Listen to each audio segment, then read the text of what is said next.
Hola, muy buenas tardes. Bienvenidos a una nueva versión de Conversaciones Hub.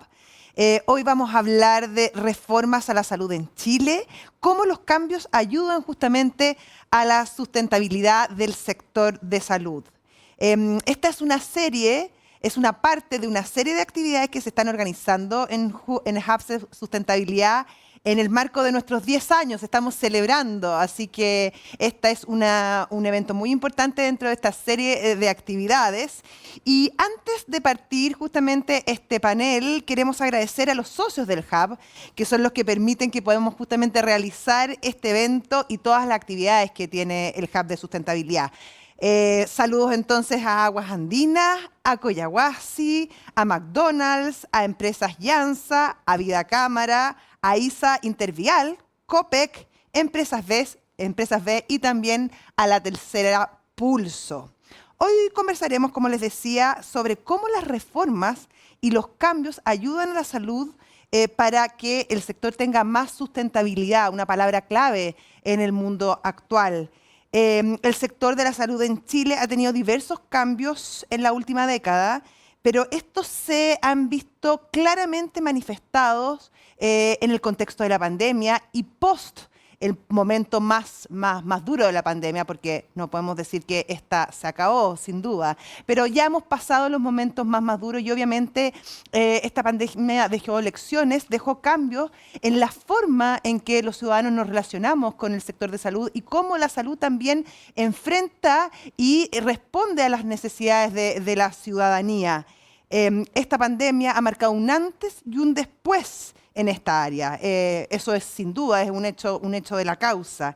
En este panorama también surge el concepto de sustentabilidad, como decíamos, que es un tema clave para nuestras vidas y también obviamente en la salud como gran parte de la calidad de vida de todos nosotros. O sea, sin salud todo lo que es calidad de vida queda muy en entredicho.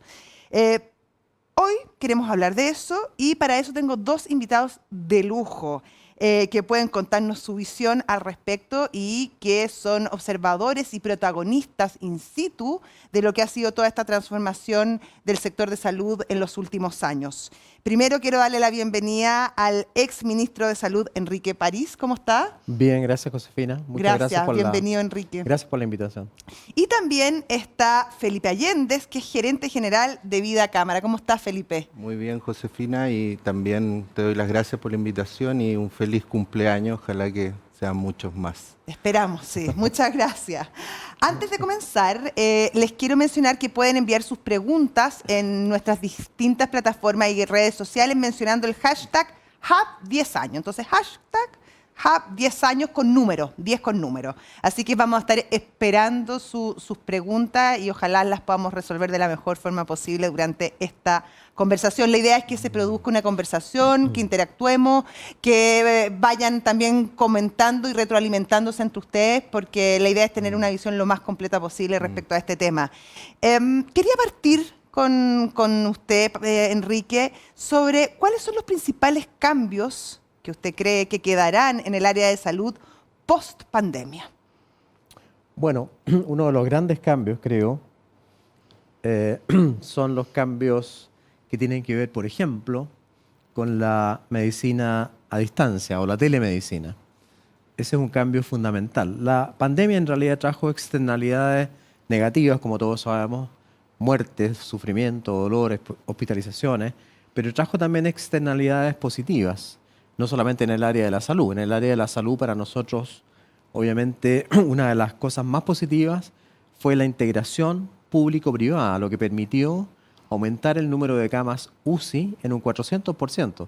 Nosotros recibimos el país con 960 camas UCI y llegamos a tener en algún momento más de 4.400 camas UCI, un récord realmente gigantesco, y además que nos permitió quedar con más camas, porque quedamos con más de 1.400 camas UCI y logramos entrar, aunque hay gente que no le gusta esas comparaciones, en el rango que fija la OSD para la cantidad de camas UCI por habitante. Yo creo que además de eso, el hospital digital fue un gran avance, fue un gran elemento que es una ganancia, yo creo, porque va a quedar permanentemente trabajando. En la salud mental, nosotros contratamos a más de 120 psicólogos solo para dar atención en salud mental. Todo el sistema integrado de los laboratorios, incorporar a las universidades, incorporar a la industria salmonera, incorporar a los centros de investigación, traer a Chile la posibilidad de fabricar vacunas. Imagínense que ese es un cambio fundamental. Nosotros negociamos con Sinovac y la planta de instalación de vacunas, hace poco vi las noticias nuevamente, va a comenzar a trabajar el próximo año. O sea, los cambios han sido gigantescos, pero yo destacaría la integración público-privada y el crecimiento de camas gracias a eso y a la fijación de precios. Ahí hay algo que a algunos no les gusta, pero nosotros tuvimos que fijar los precios para el valor día cama en UCI, para cualquier establecimiento público o privado. Pero en ese sentido, doctor, ¿la integración pública-privada se da solamente en el contexto de pandemia o es una medida que es heredable y extendible a situaciones normales desde el quehacer ciudadano hoy? ¿Cómo opera esa integración en la actualidad? Esa es una pregunta excelente. Yo creo que la integración público-privada, a propósito de las discusiones que hay a nivel nacional, debe mantenerse, debe potenciarse, debe mejorarse. Y no solamente se llevó a cabo en relación al número de camas o las camas, como ya dije, también se llevó a cabo en relación a los números de exámenes de laboratorio. Incluso los convenios con los laboratorios fabricantes de exámenes fue muy importante, con las máquinas que procesaban los exámenes. Eso hay que mantenerlo porque fue una ganancia absoluta para el sistema de salud, para los pacientes. Chile, en este momento no es así, desgraciadamente, lideró la cantidad de exámenes por habitante en toda Latinoamérica. Nosotros fuimos los que hicimos más exámenes por habitante en toda Latinoamérica. PCR me refiero, la famosa PCR, después se agregó el antígeno. Y eso, por ejemplo, es una ganancia, porque los laboratorios de los hospitales quedaron modernizados, quedaron con máquinas nuevas, quedaron con elementos tecnológicos de última generación, porque no solamente sirven para procesar el coronavirus, sirven para muchos otros virus. Lo mismo que los respiradores. Exactamente, el número de camas, los respiradores, los equipos. Yo creo que es tan importante también. Nosotros capacitamos a miles de personas, miles, en el tratamiento o en el manejo del paciente crítico, y eso también va a quedar, obviamente, como una gran ganancia. Claro. Felipe, ¿cómo lo ves tú? ¿Cómo queda Chile, sobre todo mirando el contexto, nuestro contexto regional, sobre todo, parado frente al tema sanitario luego de lo vivido durante estos últimos años? Sí, me gustaría como partir de lo que dijo el doctor respecto a la importancia de lo público-privado y contar un fenómeno muy, muy particular que ocurrió. O sea, durante el 2020, dado que estaban todas las clínicas y hospitales muy concentrados en el tema del COVID, hubo muchas prestaciones, exámenes, tratamientos que se postergaron en el fondo, que fueron que la gente no se atrevía a hacerlo o no había capacidad en las clínicas. Operaciones más simples que podían esperar. O simplemente la gente le da susto ir a una clínica a ponerse en una sala de espera, ¿no es cierto?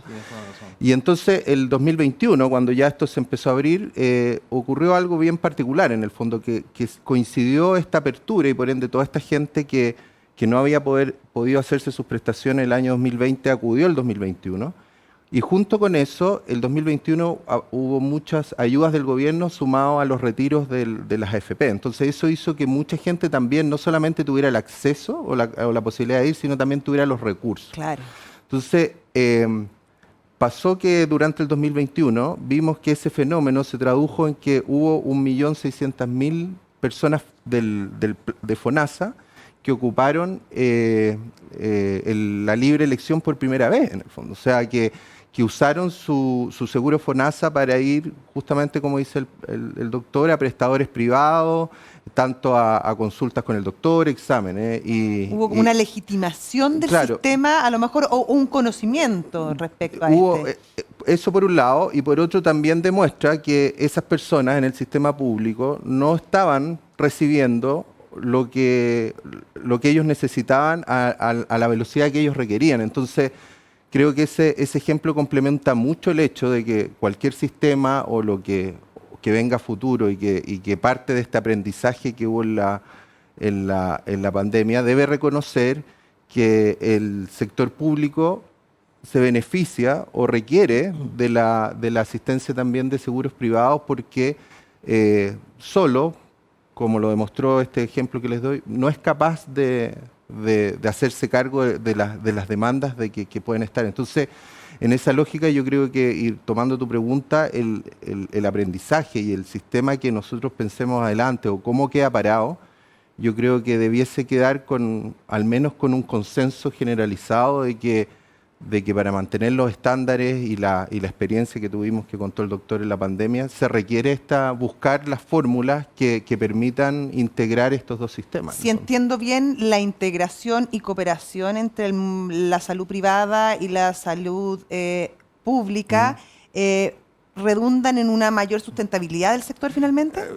Exacto, porque, bueno, pues nosotros, desde el punto de vista de nuestra empresa, nosotros siempre hemos visto la sustentabilidad en el mundo del aseguramiento de salud en la lógica del acceso, ¿no es cierto? O sea, el acceso es un tema bien primordial en nuestra matriz de sostenibilidad.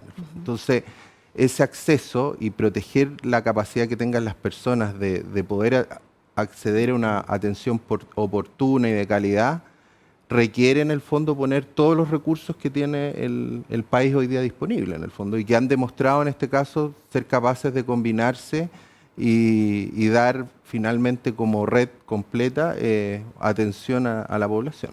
Doctor París, tomando lo que dice Felipe, ¿sí? Es un tema muy relevante y muy importante. Y la cifra que ha dado Felipe, que no la conocía en número, 1.600.000 personas que eligieron la medicina libre elección. MLE significa libre elección, porque nosotros también pensamos en eso, que la gente tiene que mantener la libertad para elegir su sistema de salud.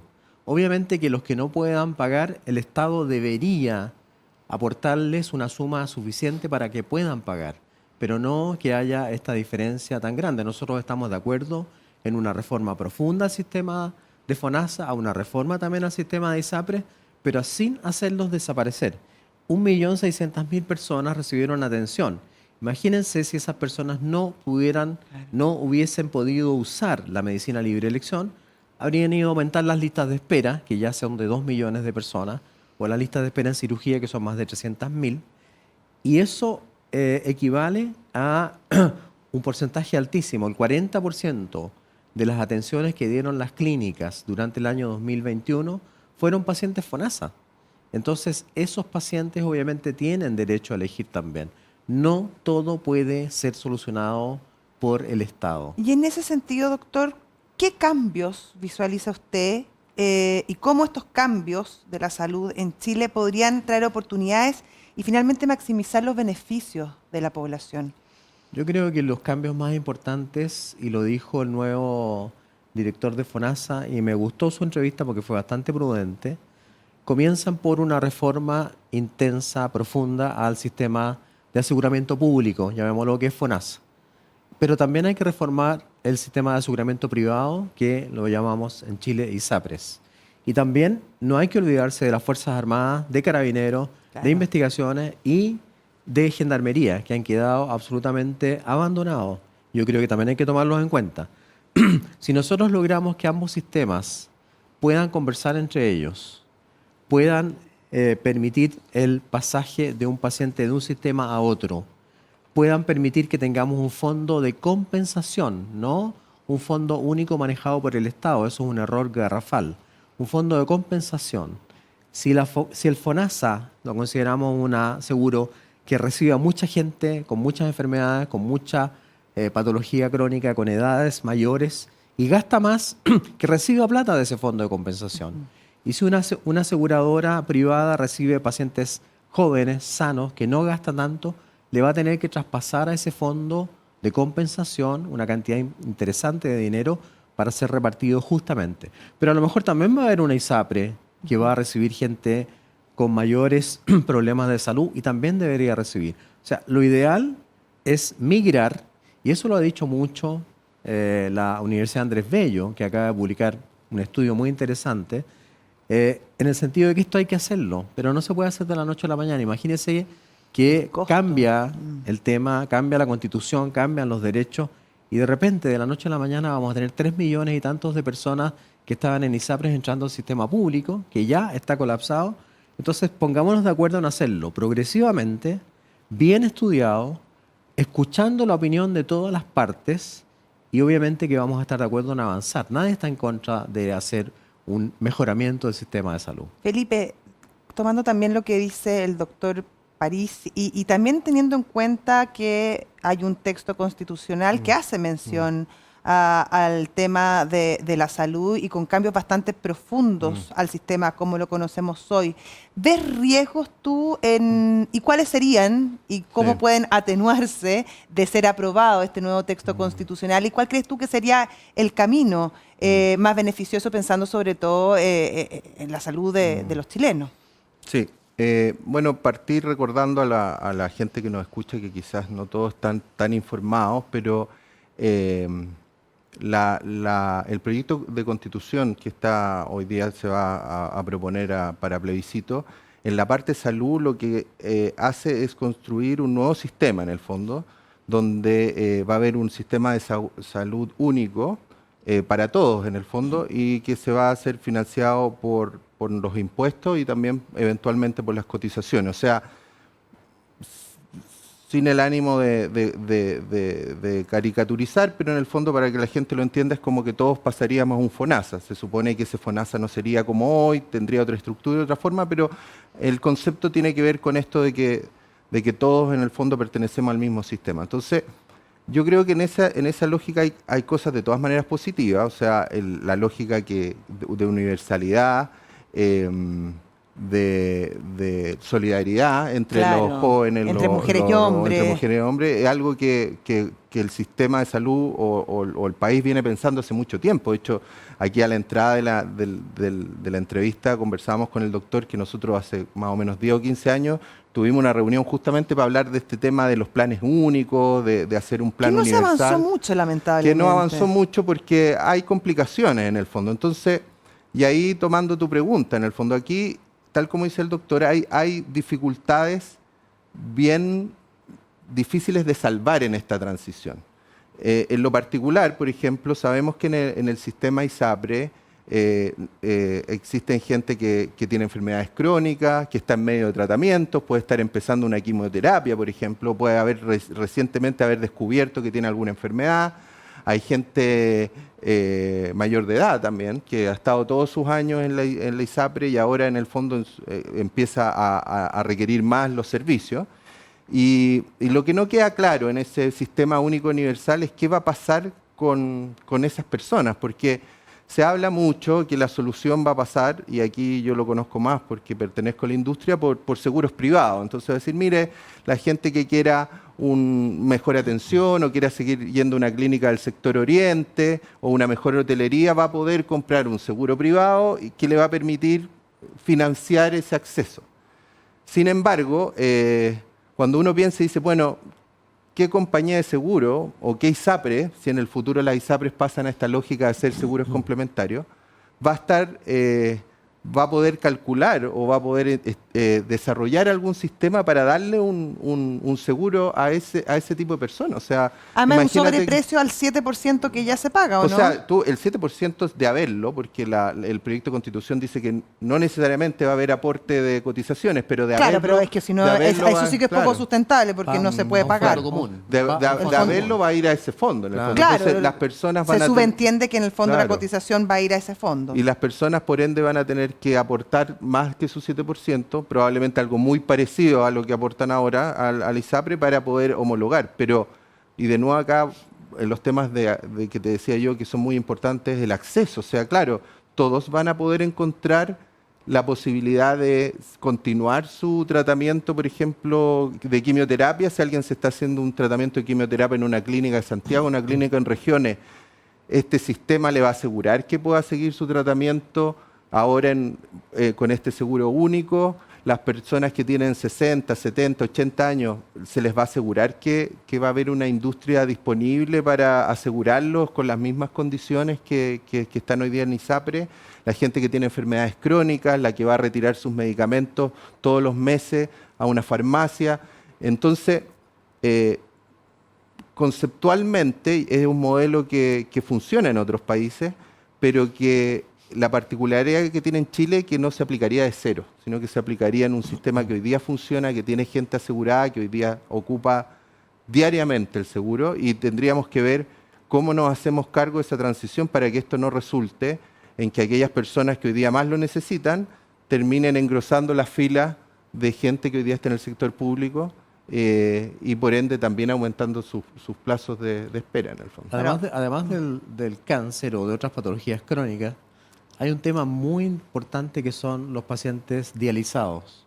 Los pacientes con insuficiencia renal crónica que todavía desgraciadamente no llegan a un trasplante renal y que se dializan, lo hacen yo creo que en un 90% en el sistema privado, usando el FONASA, usando la medicina de libre elección o usando las ISAPRES. También esa es otra pregunta que hay que hacerle a las autoridades sanitarias.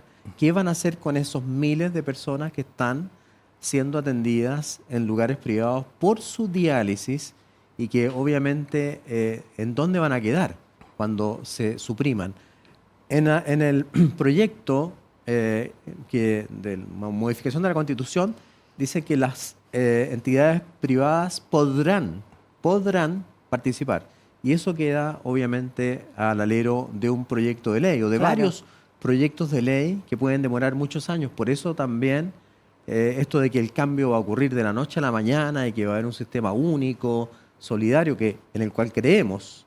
Creemos también en que la salud es un derecho. Eso de que la salud es un derecho no es algo propio de un grupo político o solo de los convencionales. Nosotros en el programa de salud del presidente, del cual formé parte del gobierno, siempre dijimos también que la salud es un derecho. Eso hay que mantenerlo a fuego. No es propiedad de ningún grupo político.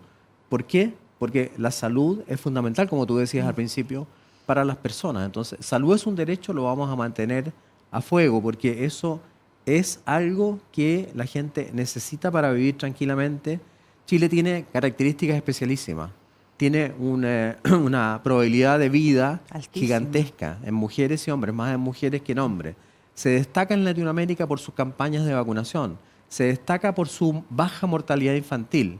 Se destaca por la ley del cáncer que acabamos de aprobar. Son más de 371.000 millones de pesos para la ley del cáncer. No he escuchado nada en este gobierno acerca de cómo está implementando la ley del cáncer. ¿Y qué va a pasar si, obviamente, como decía Felipe, la atención del cáncer solo se daría en el sistema público de salud? Se van a producir enormes atochamientos. Yo creo que todo eso hay que aclararlo. Yo no estoy criticando, estoy pidiendo respuestas para que las autoridades aclaren cuál va a ser su plan de trabajo. Perfecto. Y en ese sentido, me imagino como tú, como parte de la industria, y usted, doctor, como una ex autoridad y una autoridad actual respecto al conocimiento del sistema, ¿hay conversaciones con las autoridades, con los propios parlamentarios que van a ser los encargados de hacer las leyes si es que se aprueba la Constitución para implementar un sistema que sea lo más sustentable posible y pensado en el paciente finalmente? ¿Hay ahí una discusión respecto a cómo la comunidad tiene que enfrentar estos cambios y cómo la autoridad los puede hacer de la mejor manera posible? ¿Hay un diálogo, un debate en esa línea? No sé, mira, yo lo que percibo es que el tema de salud es mucho más complejo quizás de lo que se imaginan las personas que ven esto por primera vez en el fondo, porque tal como se menciona, la universalidad, la solidaridad, etcétera, tienen que estar presentes, y yo creo que eso hay un acuerdo importante. De hecho, las ISAPRES hace ya un tiempo han disminuido sus diferencias en las tablas de factores entre jóvenes y gente de mayor edad. E incluso hoy día los planes de ISAPRE están iguales para hombre y mujer. Entonces, yo creo que está claro que el país coincide en eso, en el fondo. Pero donde yo veo que falta, en el fondo, es justamente esta ingeniería de detalle que llamamos a veces, en el fondo, que es decir, bueno, entre este punto que estamos y el punto de llegada, quizás estamos claros dónde estamos y dónde queremos llegar, pero en el diablo están los detalles, como dicen los dichos. Entonces, yo creo que hay que tener especial cuidado de que cualquier proceso de transición considere en mayor medida la opinión de los técnicos, la opinión de la industria. En este sentido, la industria debe ser tanto de seguros, la industria de ISAPRES, la industria de prestadores, deben ser considerados piezas importantes en la conversación, más allá que haya intereses. Hay conocimiento, hay sabiduría, o sea, uno la verdad que a mí que conozco esta industria y converso, de repente la gente no se imagina que el sistema cómo funciona en el fondo. Nosotros, por ejemplo, en los seguros de empresa, que son estos seguros colectivos que toman las empresas de sus trabajadores, ahí la mayoría de la gente es FONASA en el fondo. Y gracias a estos seguros puede acceder a otro nivel de servicio en el fondo, o a otras prestaciones, o incluso tener mejor cobertura en los mismos hospitales. Claro. Entonces, yo creo que hay una falta importante del conocimiento fino, de cómo realmente se desenvuelve esta industria, de cuál es el pero rol que cada uno... ahí también hay un mea culpa quizás de la industria y de la del propio sistema de no comunicar y no informar a la gente de cómo opera y de alguna manera también que haya un entendimiento y una aprensión respecto a los derechos, como bien decía el doctor, de que la salud es un derecho y que existen las herramientas para ejercer ese derecho. Yo creo que las ISAPRES, ya que tocaste ese tema, Josefina, obviamente que, y hay que decirlo claramente, cometieron errores en el pasado. Esos errores se han ido solucionando, se han ido morigerando. Creo que la labor que hizo Patricio Fernández como superintendente de salud fue gigantesca porque permitió negociar, permitió conversar. Yo creo, como dice Felipe, que el conocimiento está en todas partes. Cuando voy a criticar aquí a la convención, cuando la convención no quiso recibir a ciertas personas, a ciertos grupos, a ciertas opiniones, desechó eso. El conocimiento está en todas partes. Y para tomar buenas decisiones hay que escucharlos a todos. Hay que escuchar a la industria, hay que escuchar a las clínicas, hay que escuchar a los pacientes sin lugar a dudas. Por eso mismo nosotros, por ejemplo, en la ley del cáncer, creamos un consejo donde están incluidos los pacientes para que den su opinión. Nosotros enviamos una ley para reformar el FONASA que está durmiendo en el Parlamento. Y nadie se acuerda de eso. Y los mismos parlamentarios que ahora son de gobierno y que eran oposición, no avanzaron. Lanzamos una ley para la ley de fármacos 2, que tenía como única finalidad bajar el valor de los medicamentos, que es otro tema que no se ha discutido y que es sumamente importante. Chile tiene el gasto de bolsillo por medicamentos más alto de la OECD. Nosotros mandamos una ley para fijar el precio industrial máximo de los medicamentos y ahí está durmiendo. Y cuando nosotros, o cuando la opinión pública pregunta, sobre todo al Ministerio de Salud, la única respuesta es: tenemos que esperar lo que pase con el plebiscito de salida. Y así no se puede gobernar un país. Yo creo que el país tiene que seguir trabajando, tienen que seguir las leyes avanzando, y esas dos leyes que he nombrado, más la modificación del Código Sanitario, que aquí escuchen los TENS, las enfermeras, los químicos farmacéuticos, los dentistas, está siendo en este momento detenida. Yo creo que también la modificación del Código Sanitario, desde el punto de vista de la salud es un derecho, del derecho de los trabajadores de la salud, también tiene que avanzar. Yo no sé por qué en el Parlamento no se ha hecho avanzar ninguna de esas leyes y siempre esperando el resultado del plebiscito. Creo que eso es un error grave. Perfecto. ¿Quieres agregar algo? No, bueno. Yo creo que está claro y creo que mientras más experiencia, casos y historia, porque también hay un tema de evolución de las cosas. O sea, esta idea en particular del plan único, como lo mencionaba anteriormente, es una idea muy antigua. O sea, hace mucho tiempo se propuso crear este plan único donde todos íbamos, porque recogiendo tu pregunta, efectivamente uno de los problemas que ha tenido la industria del ISAPRE siempre es la complejidad que entender un plan, y cómo este plan lo comparo con otro, y cómo y no tener la tranquilidad de que antes de operarme cuánto realmente me va a cubrir. Uno no, y es algo que uno en cualquier seguro debiese tener claro cuál es la cobertura. Entonces, efectivamente estas ideas han estado. yo creo que hay un acuerdo transversal de que el camino va en esa dirección, pero como te digo, yo creo que las discusiones se han detenido cuando entramos a esta problemática, a estas coyunturas, a estos enfermos crónicos, y ahí, bueno, le corresponde al sistema político, en el fondo, decidir cómo finalmente avanzar en esa línea. El plan básico de salud es antiquísimo. Y vuelvo a recordar a Camilo Cid, que es el nuevo director de FONASA. Él dirigió la comisión que nombró la presidenta Bachelet para reformar justamente, y se llegó a un acuerdo, hubo disenso, hubo 2 o 3 personas que no estuvieron de acuerdo, y no se envió nunca la ley. Entonces, hay un acuerdo, y nosotros enviamos con el presidente Piñera también un programa, un proyecto de ley para un plan básico de salud, universal, un plan universal de salud básico. Y tampoco avanzó. O sea, lo que se quiere hacer ahora, nosotros lo pusimos en el Parlamento, y desgraciadamente no avanzó, yo creo que por razones políticas. Ahora ojalá que nos pongamos todos de acuerdo para que estemos y avancemos en ese tema. Nosotros estamos dispuestos a avanzar, obviamente. Claro.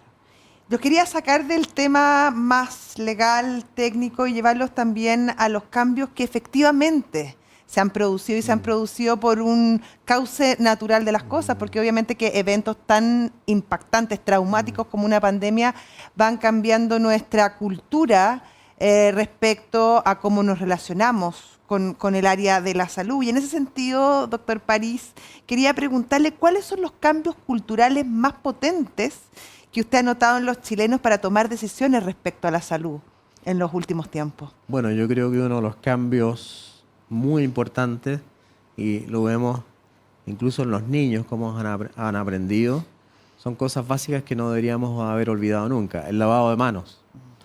Ahora uno llega a la casa y lo primero que hace es lavarse las manos, sobre todo si anda en transporte público, aunque no use transporte público. Segundo, el uso de la mascarilla, que estábamos conversando antes, que afortunadamente ha permitido, digamos, evitar, aquí nosotros estamos distanciados, yo quiero usar mascarilla para dar una señal, ha permitido obviamente que no se disemine el virus. Y ahí también una crítica feroz. 2 de las autoridades máximas del Ministerio de Salud, o una de las autoridades máximas del Ministerio de Salud, atacó el uso de la mascarilla, cosa increíble. Tercero, yo creo que es muy importante el tema del autocuidado. El autocuidado tiene que servir para todas las enfermedades. Entonces, cuando se metió en la mente el tema del autocuidado para la diabetes, el autocuidado para la hipertensión, no usar sal, no, digamos, cuidarse con la dieta, con el ejercicio. El autocuidado también ha adicionado al tema de los tests. Porque cuando uno habla de autocuidado tiene que testearse. No estoy hablando del coronavirus. Si tú quieres saber si tienes el colesterol alto o no, o si tienes la presión alta o no, tienes que tomarte un examen. Un montón de otros exámenes, tienes que hacerte algunos exámenes. Sí. Entonces el hecho de que haya entrado muy profundamente en la mente de los chilenos el TTA, testeo, trazabilidad, aislamiento, es un cambio gigantesco desde el punto de vista comunicacional y desde el punto de vista de los hábitos. Y incluso sirve para todo. Ahora que está surgiendo la viruela símica, o viruela del mono, que no me gusta llamarla así, viruela símica, imagínate cuánto sirve el tema del testeo, trazabilidad y aislamiento. Y sirve para todo, para la tos convulsiva, para el sarampión, para la misma influenza. Entonces, haber metido en la mente, gracias a la Paula Daza, creo yo, ese tema del TTA, también es un cambio muy importante. Y hay como una relación de autocuidado, pero también de cuidado colectivo que yo siento que antes no se daba. Por ejemplo, antes uno estaba resfriado y partía al trabajo, sin preguntarse mucho si era un resfrío simple o podía ser el inicio, por ejemplo, de una influenza. Y uno andaba repartiendo el virus. Hoy siento que hay una conciencia respecto a que tengo síntomas, me voy a hacer un test, voy a ver qué tengo. Hay como un sentimiento de que no solamente yo me enfermo, sino que puedo enfermar al resto, y que hay gente que son o mayores de edad o que tienen enfermedades, efectos colaterales o, ¿cómo se llama?, prescripciones médicas anteriores, que un resfrío o un COVID o una influenza pueden ser graves para ellos. Y yo creo que siento que hay una conciencia, una conciencia de riesgo y de responsabilidad colectiva que antes no veíamos. No sé si ustedes lo ven eso. O sea, yo lo que he visto un cambio muy fuerte en el fondo de comportamiento, como dices tú, es en el mundo del trabajo. O sea, la aparición del teletrabajo era algo que antes era propio de empresas innovadoras que se atrevían, estas empresas modernas, startups, pero la industria tradicional era muy reacia a esto porque había una preocupación de que si efectivamente la persona se iba a dedicar en su casa o donde fuera el tiempo que dedica en la oficina. Y eso, Claro. eso llegó para quedarse. Yo creo ahí, independiente que hay empresas que pasaron de estar full presenciales a full teletrabajo y ahora están en una cosa híbrida, todas las empresas pudimos reconocer de que hay muchas funciones dentro de la empresa que pueden hacerse lejos de la oficina. Claro. Y eso, como dices tú, tiene un doble efecto, porque efectivamente hay una sensación de no exponerse a riesgos colectivos, si es que yo puedo mantenerme en mi casa, y también no exponerme a riesgos personales, porque recordemos que la persona que va al trabajo viaja en micro, viaja en metro, en transporte público, y por ende está más expuesta a los contagios. Entonces, ese para mí es un cambio bien fuerte y que de cierta forma está bastante relacionado a lo que dices tú, a un cuidado Y colectivo. no solamente para el teletrabajo, también nos permitió relacionarnos con la medicina de otra manera, todo lo que es la teleconsulta, Sí, la activación del Justamente. hospital digital, y sobre todo en áreas súper sensibles que además hay más escasez de especialistas como en el tema de la salud mental. Sí. No, ese punto que destaca Felipe y que tú también destacas, Josefina, es fundamental. Imagínense que las clínicas y muchos centros médicos, no solamente las clínicas grandes, centros médicos pequeños, abrieron la posibilidad de una consulta a distancia por internet. Entonces, en vez de que tú lleves al niño, si tiene una lesión de la piel, por ejemplo, basta que el pediatra, porque no es necesario que sea un dermatólogo siempre, le vea la lesión de la piel por una cámara que tiene la mamá y que tiene el médico y la pantalla del médico y le hace el diagnóstico, en vez de llevar a ese niño a la urgencia o llevarlo al hospital para que se contagie. En el caso del fondo de ojo, por ejemplo, nosotros hacíamos fondo de ojo por el hospital digital y muchos médicos lo hacen ahora, por ejemplo, para controlar la retinopatía diabética. En el caso del oído, hay cámaras especiales que te permiten ver el oído, el tímpano, y el médico entonces a distancia puede diagnosticar una otitis. En el caso de los dentistas, las malformaciones dentales, basta que el niño se acerque a la cámara y el dentista especialista a distancia le dice, sí, tiene que ir inmediatamente al odontopediatra o tiene que hacerse tal o cuáles tratamientos. O sea, el cambio ha sido maravilloso. Y además de eso, muchos médicos pudieron trabajar desde su hogar. No podían ir a la clínica, no había suficiente espacio. Acuérdense, la transformación de camas que hubo fue gigantesca. Trabajaron desde su casa y pudieron dar servicios. Nosotros en el Hospital Digital dimos más de 2.400.000 atenciones en el último año, en el año 2021, muy superior a una cifra que dio una autoridad que ya no lo quiero nombrar. Y eso permitió, obviamente, solucionarle el problema no solamente a gente de Santiago, de todo Chile. Nosotros instalamos equipos digitales para que el mamógrafo transmita la mamografía, para que el tomógrafo transmita la tomografía, para el equipo de rayos transmita la radiografía.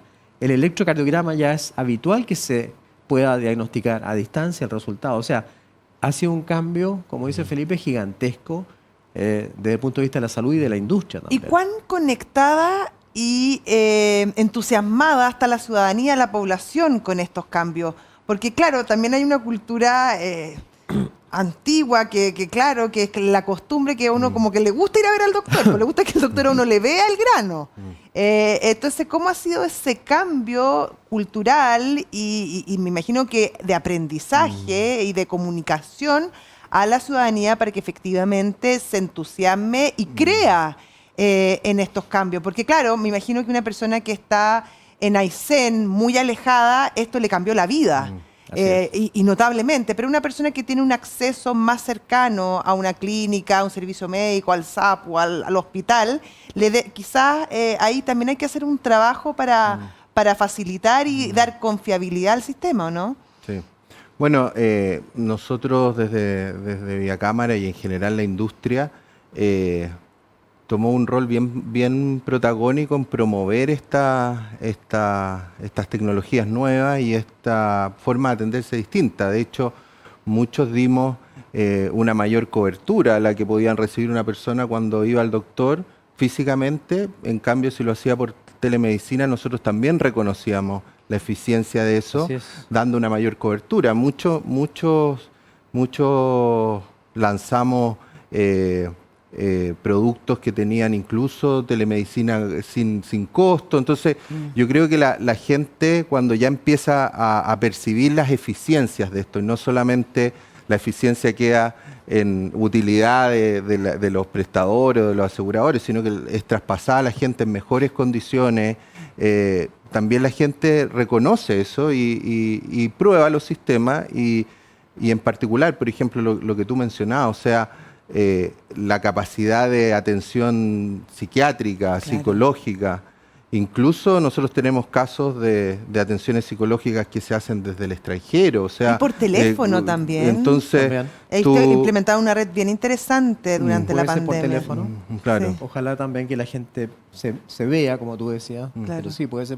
Sí. Lo que dice Felipe es fundamental en el tema de la atención primaria. Para nosotros, y algunos que quieren inventar la rueda, para nosotros, y lo pusimos en el programa, fortalecer la atención primaria, hacerla resolutiva, hacerla que la persona no tenga que ir al hospital es fundamental. Y todo lo que ha dicho Felipe tiene que ver con mejorar la atención primaria. Porque cuando tú atiendes a un paciente en su casa, en el fondo le estás dando atención primaria, evitas que vaya al hospital.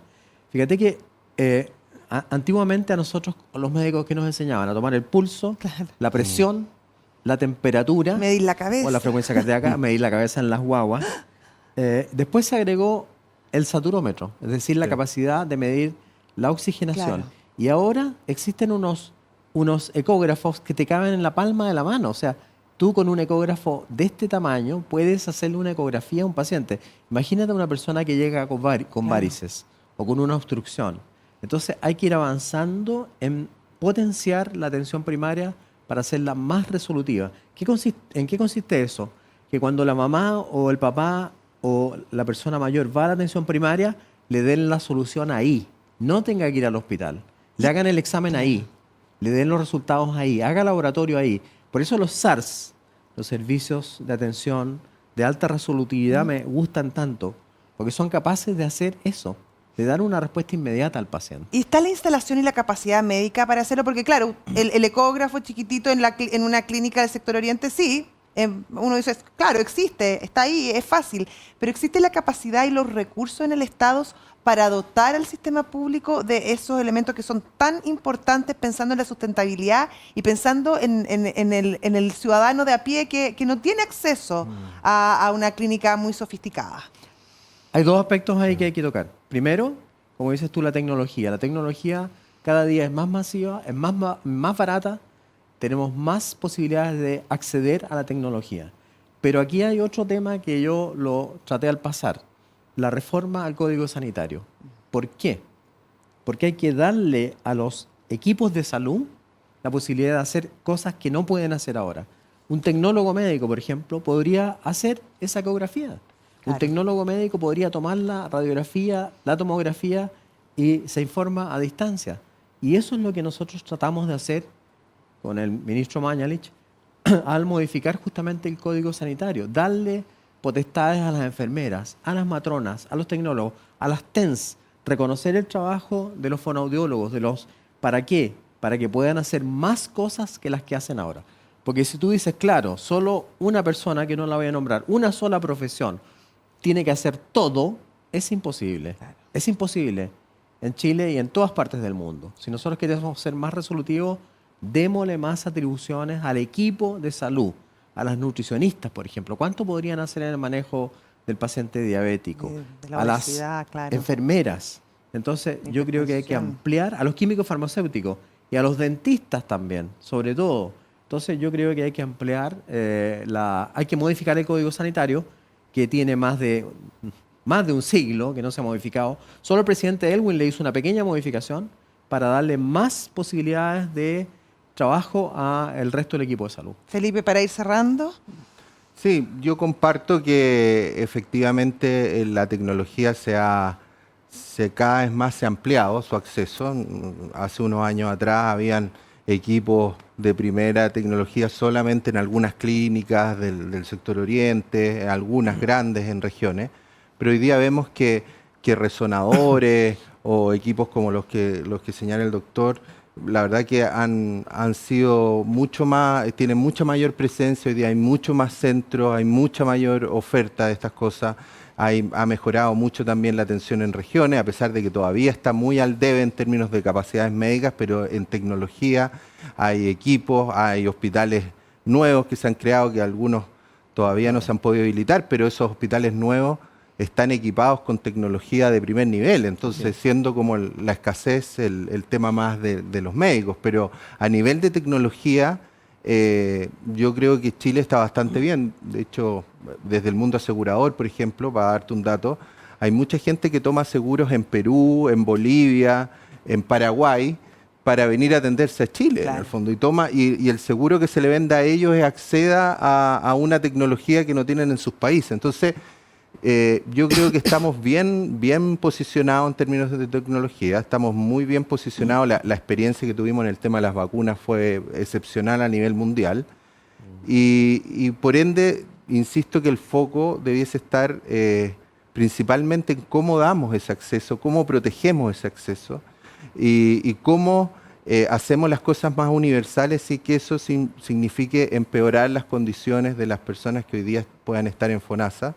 Y permita a las personas que están en ISAPRE hoy día que no vean alterado su cambio. O sea, ¿qué mejor sería encontrar una fórmula en que todos nos sintamos con la misma capacidad, con el mismo acceso, claro, con la misma cobertura a esta red que como nosotros coincidimos acá, hoy día tiene las capacidades tecnológicas para dar un servicio de primer nivel. En fin. No puedo creer que se nos pasó volando el tiempo. Sí, ¿Sí? Doctor, que agregue, un punto que se me quedó pendiente que creo que es muy importante. Tanto el coronavirus como otras enfermedades, la misma viruela símica y muchas enfermedades se llaman zoonosis, es decir, claro, son microorganismos que se transmiten desde el animal al ser humano. Por eso nosotros creemos mucho en que hay que retomar el tema de una salud. Y yo creo que hay que trabajar mucho más en conjunto con los médicos veterinarios, también con los ingenieros agrónomos, porque la salud, una salud o esta correlación que hay entre la naturaleza, claro, el medio ambiente y la salud de las personas es muy importante. Yo quiero recordar que nosotros hicimos un seminario especial y de hecho firmé documentos muy importantes con el tema de la resistencia antimicrobiana, que tiene que ver justamente con el tema de una salud. Quiero recordar el gran trabajo que hizo una doctora chilena veterinaria a nivel mundial con respecto a este concepto de una salud, que considera que el ser humano, los animales, las plantas, los peces, los salmones, en fin, todos están involucrados en una salud única que tenemos que cuidar y proteger, claro, para evitar nuevas epidemias. La Macarena Vidal, que fue decana de una facultad donde yo era decano, que era, directora de escuela, hizo un gran trabajo en este tema de una salud, creo que tenemos que mantenerlo. La Maya Fernández, que ahora es ministra de Defensa, también apoyaba esta idea. Sí. Yo creo que eso hay que retomarlo. Una salud es un concepto muy importante para el mundo, para el ambiente, para la salud de los chilenos. Claro, y debiera ir hacia allá. Finalmente todos vivimos en un mismo mundo y está todo muy integrado. Vamos a tener que hacer un conversatorio específicamente centrado en ese tema que abre un montón de nuevas aristas respecto a cómo nos relacionamos los seres humanos con el medio ambiente. Lamentablemente tengo que despedirme. Les quiero agradecer a los dos expositores, al doctor Enrique París, exministro de Salud, también a Felipe Allende, gerente general de Vida Cámara, por esta interesante conversación que tuvimos. La verdad que despejó muchas dudas y también abre un camino para mirar hacia adelante. Los dejamos a todos invitados a ver la cobertura de este web show y todos los contenidos del Hub Sustentabilidad en la sección dentro de pulso.cl. Nos vemos en otra versión del ciclo Conversaciones Hub 10 años y me despido hasta una próxima oportunidad. Adiós.